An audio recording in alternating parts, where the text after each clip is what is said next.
हम चर्चा कर रहे थे कि यदि भगवत प्राप्ति के पथ पर चलना है, ज्ञान के भक्ति के पथ पर चलना है, तो 5 कांटे जीवन से निकालने पड़ेंगे।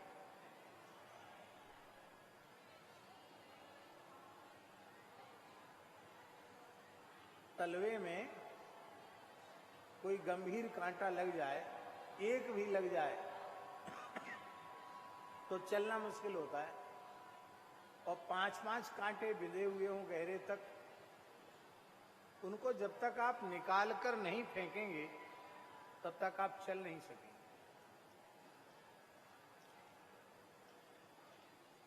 उसमें पहला कांटा है जाति का अहंकार। उत्तम कुल में जन्म होना बहुत अच्छी बात है, पर उत्तम कुल में उत्पन्न होने का अहंकार अच्छा नहीं।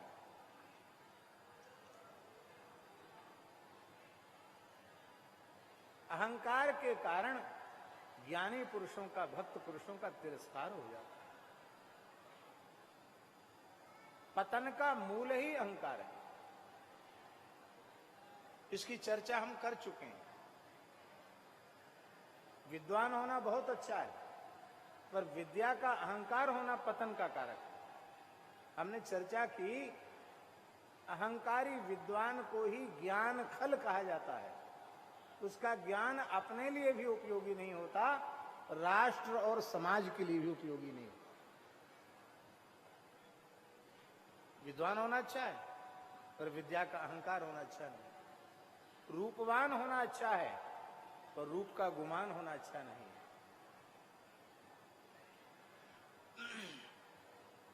किसी ऊंचे महत्वशाली पद पर प्रतिष्ठित होना बहुत अच्छा है, पर उस महत्वपूर्ण पद पर तक पहुंचने का जो अहंकार है कि मैं अमुक सिंहासन पर बैठा हूं, ये अहंकार पतन का कारण है, भक्ति में बाधक है। युवावस्था बहुत अच्छी चीज है। हम चर्चा कर रहे थे, मनुष्य के जीवन का स्वर्ण काल है युवावस्था।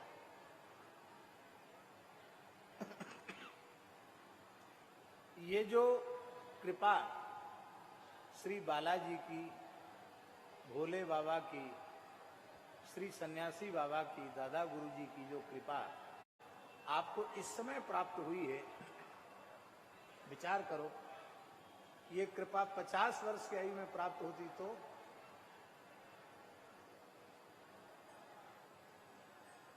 शरीर इतनी सेवा के योग्य रहता क्या? तो ये जीवन का स्वर्ण काल है। एक न एक दिन शरीर विश्रांति को जाएगा। कबीरा सूता क्या करे, भाई माइक ठीक करो। कबीरा सूता क्या करे, जागे जपो मुरारी। क्यों? बोले एक दिन सोना होएगा लंबे पांव पसार। युवावस्था बहुत अच्छी चीज है, पर युवावस्था का अहंकार अच्छा नहीं है। युवावस्था का अहंकार होता है वह माता पिता गुरु ईश्वर धर्म सबका तिरस्कार करता है और पतन के गर्त में चला जाता है। पुंज कस्थला नाम की अप्सरा को मैं अयोनिजा क्षीर समुद्र के मंथन से उत्पन्न हुई हूं, मैं तो लक्ष्मी जी की खास बहन हूं। ये अहंकार, जाति का अहंकार, अपनी कला का, संगीत विद्या का अहंकार,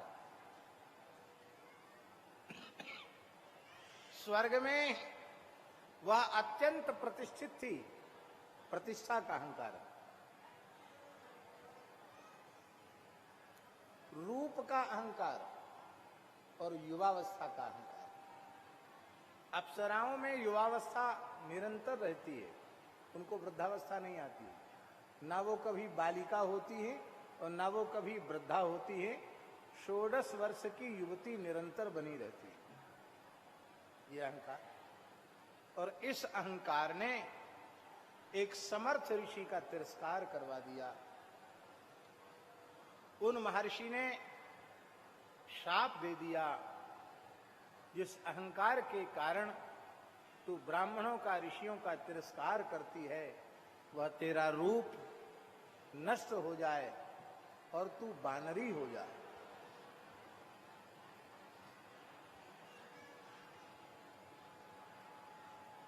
पुंजकस्थला नाम की अप्सरा रुदन करने लगी, महर्षि के चरण पकड़ लिए। महात्माओं का सारा शरीर वज्र का होता है, कमजोर केवल चरण होते हैं।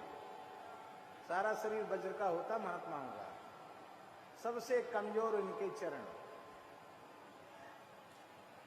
चाहे जितना बड़ा अक्षम्य जघन्य अपराध बन जाए, रोते रोते संतों के चरण पकड़ लो, बस फिर वो द्रवित हो जाए।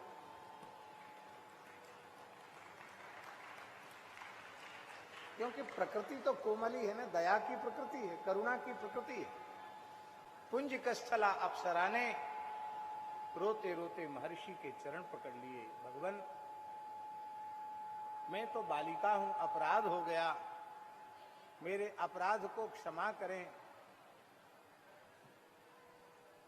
महर्षि ने कहा कि ये दैव की इच्छा से मेरी वाणी से साफ निकला है, पर मैं यह आशीर्वाद भी देता हूं कि तुम्हारी सुंदरता नष्ट नहीं होगी। बानरी तो तुमको होना पड़ेगा, किंतु तुम चाहो तो अपने इसी अत्यंत सुंदर स्वरूप में रह सकती हो, मानवीय स्वरूप में रह सकती हो। जब चाहो तब बानरी स्वरूप धारण करो और जब चाहो तब मानवीय स्वरूप धारण करो। ये स्वतंत्रता दे दी और यह भी कह दिया कि आगे चलकर भगवान श्री राम के कार्य की सिद्धि के लिए तेरे गर्भ से साक्षात भगवान शिव एक रूप में प्रकट होने वाले।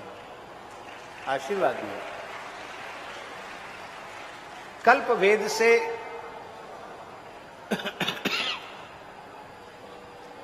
महर्षि गौतम की पुत्री के रूप में माता अंजना को स्वीकार किया गया है। महर्षि गौतम की पुत्री,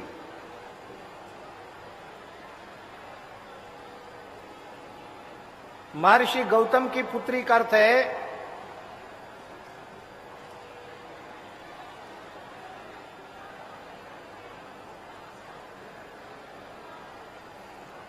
हमने स्वयं पुराण में पढ़ा है महाराज जी, अहिल्या के गर्भ से अंजना का जन्म हुआ है। गौतम ऋषि के द्वारा अहिल्या जी के गर्भ से अंजना जी का जन्म हुआ है।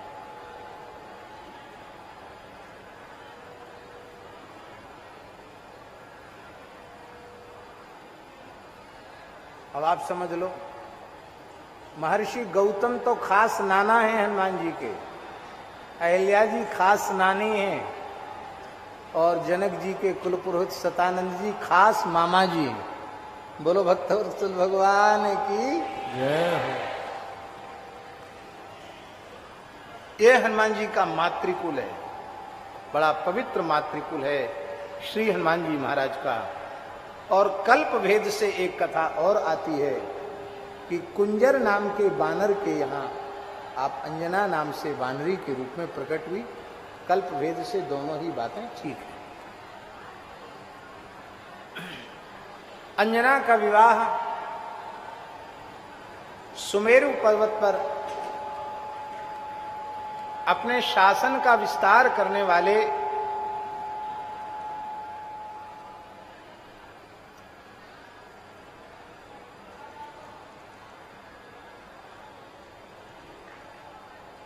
वानर राज केसरी के साथ संपन्न हुआ। वानर राज केसरी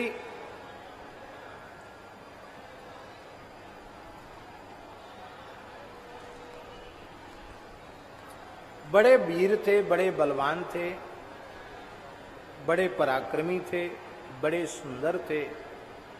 स्वर्णमय महल उनका था जिसमें वे निवास करते थे, क्योंकि संपूर्ण पर्वत ही सुमेरु स्वर्णमय है। महर्षि के अनुग्रह से अंजना अत्यंत मनोहर रूप धारण करके पर्वत शिखर पर खड़ी थी और उसी समय उन्हें अनुभव हुआ कि जैसे कोई उनके वस्त्रों का स्पर्श कर रहा है। वो कोई दूसरा नहीं था, वो साक्षात वायु देवता ही उनके वस्त्रों का स्पर्श कर रहे थे। और वायु हुए, अग्नि हुए, वरुण हुए, ये देवता हैं। ये किसी का भी स्पर्श करते हैं तो जिसका वह यह स्पर्श करते हैं उसको स्पर्श का दोष नहीं लगता।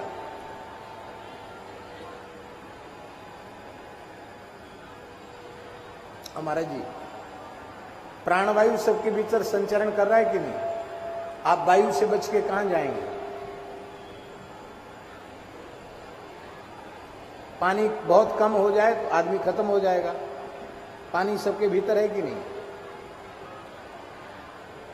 कहते अब तो हाथ पांव ठंडे पड़ गए। आग सबके भीतर है कि नहीं?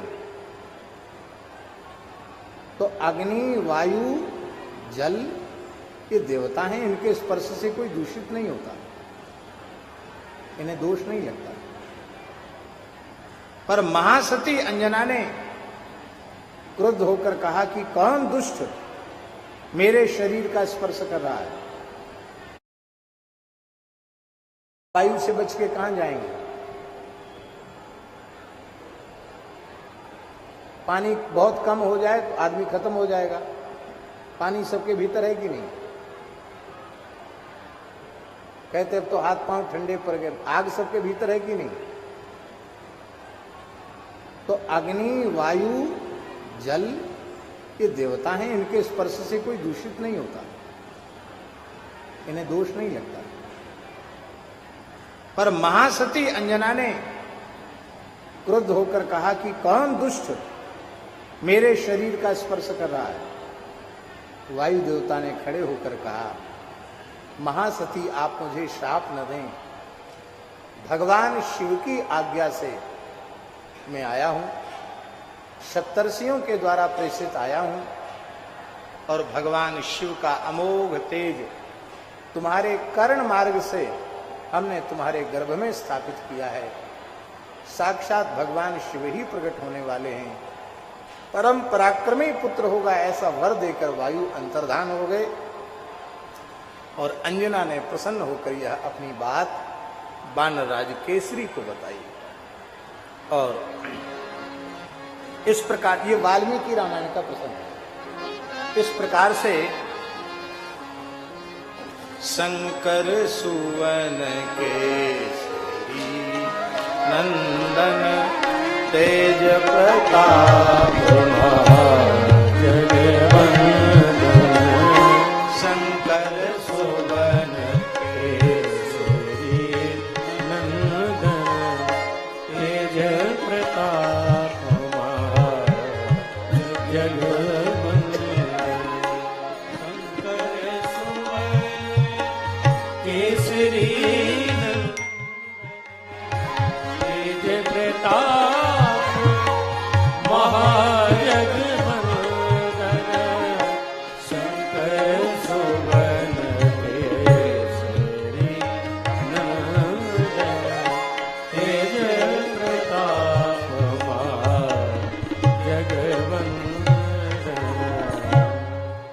महात्मा लोग कहते हैं महाराज जी, शंकर स्वयं केसरी नंदन, सुवन भी है और शंकर स्वयं केसरी नंदन, शिव जी ही केसरी नंदन के रूप में।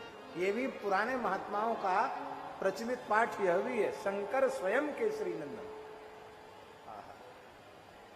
हनुमान जी महाराज प्रकट हुए। पवन तनय बल पवन